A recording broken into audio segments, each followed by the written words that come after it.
اقبال نے کہا تھا موت ہے ہنگامہ آرا کلزم خاموش میں، ڈوب جاتے ہیں سفینے موج کی آغوش میں۔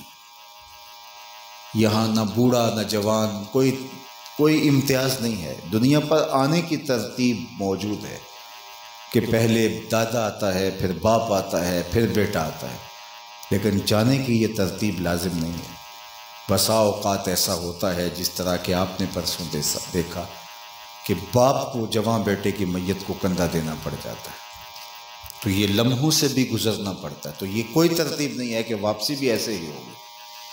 تو قبل اس سے کہ کوئی حجت باقی نہ رہے اور ہم ہاتھ ملتے رہ جائیں، ہمیں اپنی آخرت کے لیے تیاری کرنی چاہیے۔ آخرت کی تیاری کیا ہے؟ اعمال صالح، توبہ، اللہ کے حضور رجوع، حقوق اللہ اور حقوق العباد کی تلافی، کسی کا حق ہمارے کندھوں پر نہ ہو۔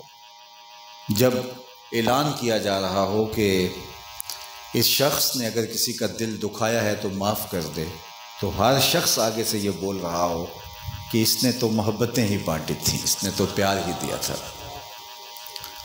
تو اپنی زندگی اس طرح گزارو کہ لوگ مرنے کے بعد تمہیں یاد کریں، نہ کہ خاص کم جہاں پاک لوگ کہیں کہ اچھا ہوا جان چھوٹی۔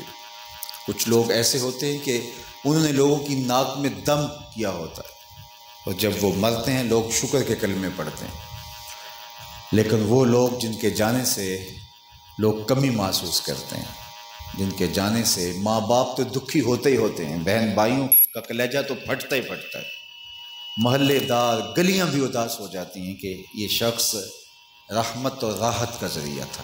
تو اپنی زندگی اس طرح مرتب کر لو، باقی میں اور آپ ہم بیٹھ نہیں رہنا۔